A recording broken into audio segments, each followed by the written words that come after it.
안녕하세요. 양의 주식 할기 구현 CFA입니다. 오늘 빠르게 LG 디스플레이 딱! 재무제표 들어가도록 하겠습니다. LG 디스플레이를 볼 때 가장 먼저 조심해야 할 점이 있습니다. 이 회사를 그냥 OLED 기업이라고 보면 안 되고요. OLED 기술은 분명히 중요합니다. 그런데 LG 디스플레이는 OLED 소재나 특허만으로 돈을 버는 가벼운 회사가 아닙니다. 이 회사는 OLED를 직접 만들어야 합니다. 그러려면 공장, 기계장치, 생산 라인, 원재료, 재고, 차입금이 모두 필요합니다. 그래서 오늘의 핵심은 하나입니다. LG 디스플레이는 OLED로 방향을 바꾼 회사이지만 아직 그 OLED 설비가 충분한 현금으로 회수되고 있는지는 검증 중입니다. 먼저 동종기업과 비교해 보겠습니다. LG 디스플레이는 BOE나 TCL처럼 대형 LCD 물량으로 시장을 압도하는 회사가 아닙니다. 중국 패널사들은 물량과 가격 경쟁력이 강합니다. 반대로 유니버설 디스플레이처럼 OLED 소재와 특허 중심으로 높은 마진을 얻는 가벼운 자산 기업도 아닙니다. LG 디스플레이는 OLED에서 의미 있는 위치를 갖고 있지만 그 OLED를 거대한 설비로 직접 생산해야 합니다. 시장 지표를 봐도 이 차이가 드러납니다. 2026년 6월 1일 확인 기준으로 LG 디스플레이 ADR의 시가총액은 약 53.5억 달러, EV는 약 143.8억 달러입니다.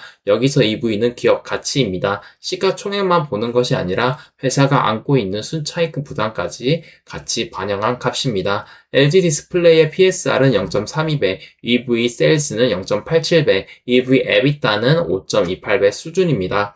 PSR만 보면 매출 대비 시가총액은 낮아 보입니다. 하지만 EV로 보면 차입금과 설비 투자 부담이 같이 들어옵니다. 그래서 단순히 싸다가 아니라 이 설비 투자가 현금으로 회수될 수 있느냐가 핵심입니다. 유니버설 디스플레이와 비교하면 더 분명합니다. 유니버설 디스플레이는 OLED 소재와 라이선스 중심이라 매출 총이익률이 70%대입니다. 반면 LG 디스플레이는 직접 공장을 돌려야 합니다. 그래서 OLED라는 같은 단어를 쓰더라도 시장이 주는 프리미엄이 다릅니다. 시장은 OLED를 한다가 아니라 OLED가 실제 매출 총이익률, 영업활동 현금 흐름, 순차익금 감소로 이어지는지를 봅니다. 그럼 사업 방향을 한번 보도록 하겠습니다. 방향은 좋아지고 있습니다. 2025년 LG 디스플레이는 중국 LCD 자산을 정리했고 LCD TV 중심 구조에서 벗어나 OLED, IT, 모바일, 오토 중심으로 이동했습니다.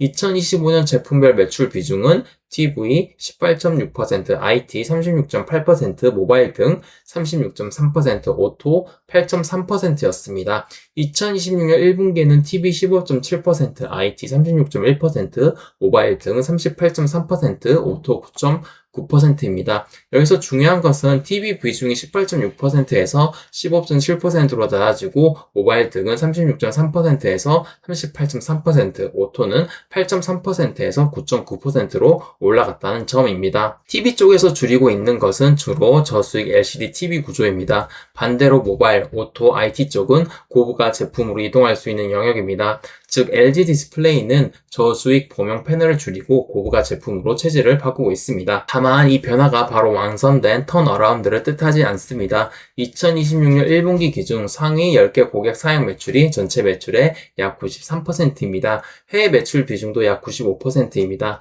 이 말은 LG 디스플레이가 고객사 주문 일정, 신제품 출시, 재고 조정, 환율 변화에 크게 묶여 있다는 뜻입니다. 제품 믹스가 좋아져도 고객사 주문이 흔들리면 매출과 재고 그리고 현금 흐름이 같이 흔들릴 수 있습니다. 이제 손익계산서를 보도록 하겠습니다. 2025년 연결 매출은 25.81조 원입니다.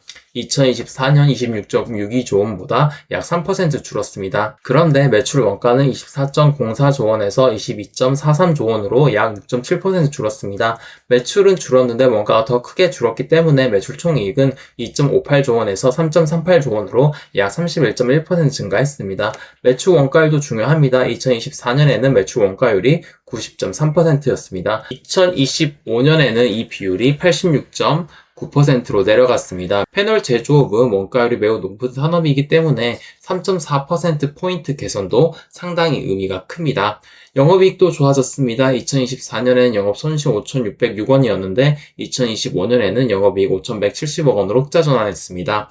매출 25.81조 원 대비 영업이익률은 약 2%입니다. 당기 순이익도 3,038억 원 흑자로 돌아섰고 순이익률은 약 1.2%입니다. 여기까지만 보면 좋아 보입니다. 하지만 여기서 멈추면 안 됩니다. 2025년 순이익에는 중국 LCD 자산 매각에 따른 처분이익 7,594억 원이 섞여 있습니다. 이 처분이익은 2025년 영업이익 5,170억 원의 약 147%이고 당기순이익 3,038억 원의 약 250%입니다. 즉 2025년 순이익 흑자에는 일회성 자산 매각 효과가 상당히 크게 들어가 있습니다. 그래서 2025년은 완전히 정상화된 해라기보다 LCD 구종 조정과 OLED 전환이 손익 개선으로 처음 확인된 해라고 보는 것이 맞습니다. 2026년 1분기를 보면 더 조심스러워집니다. 2026년 1분기 연결 매출은 5.53조 원, 매출 총이익은 7,655억 원, 영업이익은 1,467억 원입니다. 매출 총이익률은 약 13.8%, 영업이익률은 약 2.7%입니다.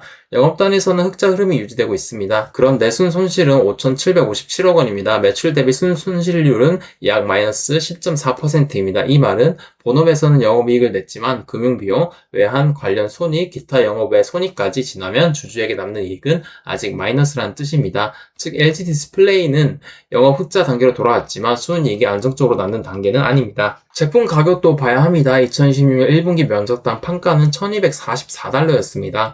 2025년 1분기 804달러보다는 약 54.7% 높습니다. 제품 믹스가 좋아진 흔적입니다. 하지만 2025년 4분기 1297달러보다는 약 4.1% 낮아졌습니다.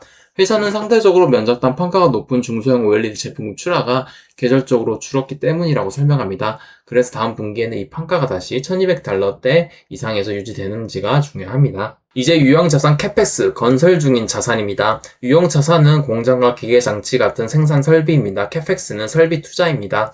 건설 중인 자산은 아직 완성되어 매출을 만들지는 못하지만 이미 돈이 들어가고 있는 설비입니다. LG 디스플레이는 이 계정들이 핵심입니다. 왜냐하면 이 회사의 매출, 이익, 재고, 현금 흐름, 차입금이 모두 설비 회수 여부에서 출발하기 때문입니다. 2025년 유형 자산은 기초 17.2조 원에서 기말 14.47조 원으로 줄었습니다. 약 2.73조 원 감소했고 감소율은 약 15.9%입니다. 겉으로 보면 설비 부담이 줄어든 것처럼 보일 수 있습니다. 하지만 안을 보면 다릅니다. 2025년 유형 자산 증가액은 2.58조 원이었고 감가상각은 3.65조 원이었습니다. 감가상각은 유형 자산 증가액의 약 141%입니다. 새로 투자한 금액보다 기존 설비에서 비용으로 빠지는 금액이 더 컸다는 뜻입니다. 특히 기계장치 감가상각만 2.82조 원입니다. 이는 2025년 매출 25.81조 원의 약 10.9%, 매출 총이익 3.38조 원의 약 83.5%, 영업이익 5,170억 원의 약 546%입니다. 즉 기존 생산 라인의 감가상각 부담이 영업이익보다 훨씬 큰 규모로 손익계산서에 깔려 있습니다. 기계장치 장부가액도 2025년 초 7.68조 원에서 2025년 말 5.57조 원으로 줄었습니다. 약 27.4% 감소한 것인데 이것은 설비 부담이 사라졌다는 뜻이 아니라 과거에 깔아둔 생산 설비가 손익계산서에 계속 비용으로 반영되고 있다는 뜻입니다. 건설 중인 자산 중요합니다. 2025년 말 건설 중인 자산은 3.09조 원입니다. 총 유형 자산 14.47조 원의 약 21.3%입니다. 아직 완성되어 매출을 만들지 못하지만 이미 돈이 들어간 자산이 전체 유형 자산의 5분의 1 이상이라는 뜻입니다. 그리고 2026년 1분기에는 건설 중인 자산이 3.29조 원으로 다시 늘었습니다. 2025년 말보다 약 2천 원 증가했고 증가율은 약 6.5%입니다. 2026년 1분기 말 총 유형 자산 14.29조 원 대비 건설 중인 자산 비중은 약 23%대로 올라갔습니다. 즉 기존 설비의 감가상각 부담은 남아있고 새로운 투자 자산도 다시 쌓이고 있습니다. 아직 투자 사이클이 끝난 것이 아닙니다. 현금 흐름을 보면 이 판단은 더 차가워집니다. 2025년 영업활동 현금 흐름은 2.35조 원 플러스였습니다. 매출 대비 영업활동 현금 흐름률은 약 9.1%입니다. 하지만 그 현금은 다시 유형자산과 무형자산 투자로 들어갔습니다. 2025년 유형자산 취득은 1.35조 원으로 영업활동 현금 흐름의 약 57.4%입니다.